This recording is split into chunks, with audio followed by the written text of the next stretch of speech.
Hello everyone, I'm Yufan from the Johns Hopkins University. Today I'm going to present our work of self-domain adapted network. We're focusing on the domain shift problem. This problem is commonly seen in medical image analysis. If we train a model M on label source domain images XS and test the labels YS, the model can perform badly on target domain images XT when this target data are generated differently from source domain images. Here are two examples.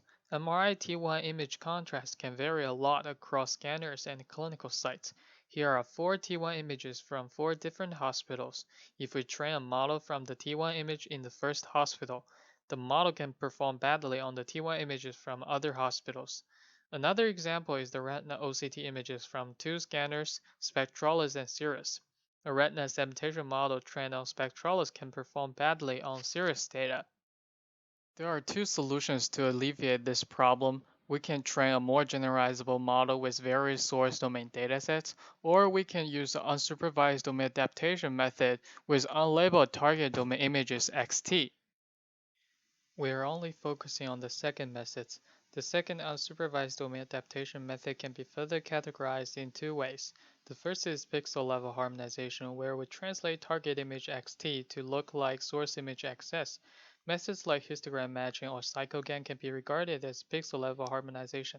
The second is to train a model M to learn domain invariant features. We train the model M such that the target features Ft and the source features Fs are not distinguishable by discriminators or classifiers. The drawbacks of the current existing unsupervised domain adaptation methods includes requiring a fair amount of both source and target domain images, and the model needs to be retrained for each target domain.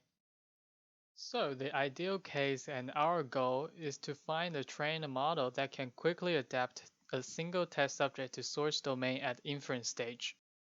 Here we propose our method called self-domain adapted network. The network consists of 3 parts. The first part is the task model. It's a prediction model for segmentation or synthesis, and we use a UNet as our task model. The second part is the autoencoders. We use fully convolutional autoencoders to encode source image XS, hidden features 1 to 6, and output features YS. As shown in the figure, AEX is trained to reconstruct source image XS. Features from the same resolution level are concatenated and reconstructed by feature autoencoders AE1 to AE3. We perform an offline training of the task model and autoencoders on source domain. The task model is trained with labeled source image XS using any deep network training methods. Then we freeze the task model weights and train the autoencoders to reconstruct XS, YS, and the intermediate features from task model with the same source training set. The last part is the adapters. They are simple convolutions to adapt a single test target image XT to the source domain.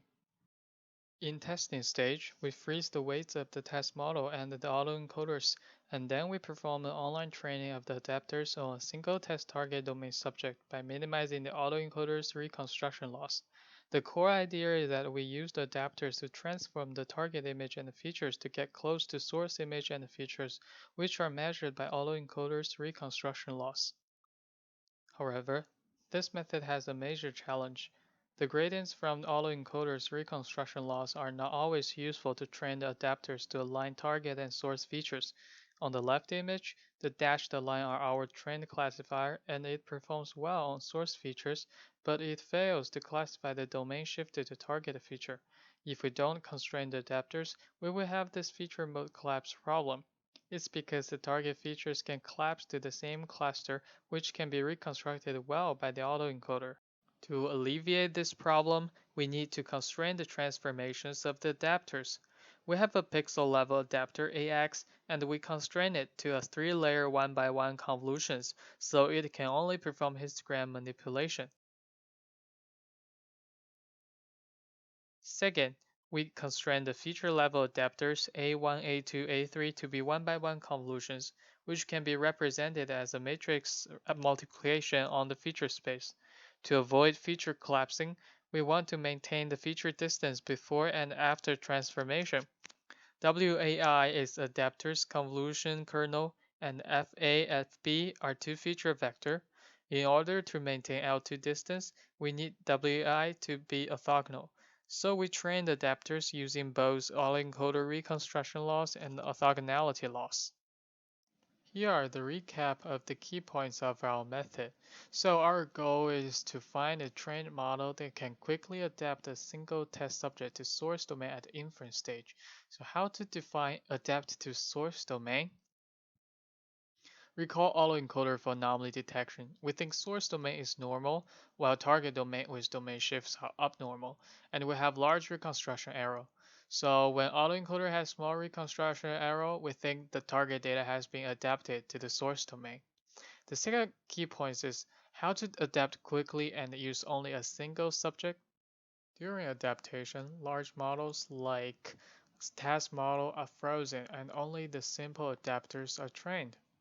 Third, how to avoid target feature mode collapse when training with autoencoder reconstruction loss.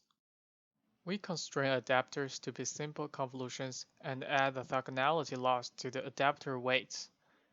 Fourth, how to make sure the model are still performing the correct prediction after adaptation. We only train the adapters in an unsupervised way while the test model is trained in a supervised way and kept frozen in the adaptation. We perform experiments on two image analysis tasks. The first is the OCT layer segmentation from two different scanners, Spectralis and Cirrus.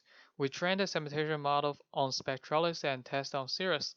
The second is the T1 to T2 synthesis from four different hospitals. We train T1 to T2 synthesis model from the JHU dataset and test on the rest HH, IOP, and GH dataset. This is the layer segmentation die scores on the target series scanner. Our method improved the overall die score from 0.749 without adaptation, the NA column, to around 0.8. We also compared to the CycleGAN methods, the CYC column. The CycleGAN is trained with both Spectralis and additional series data, while our method is only using a single series test subject and takes about 30 seconds.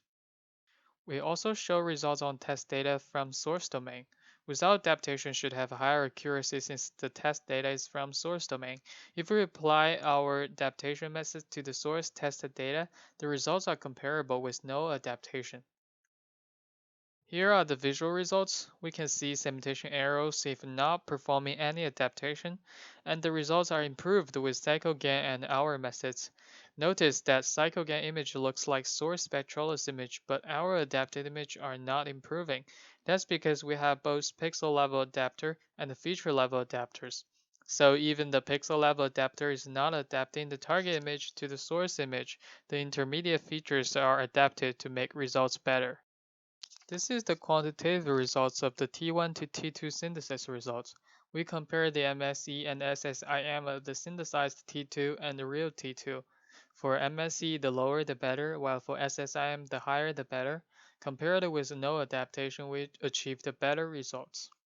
We also compared with the CycleGAN, which is trained for each hospital using both source and target data. We achieved the comparable results by using a single test image and additional 30 seconds adapter training time. This is the visualization of the T1 to T2 synthesis.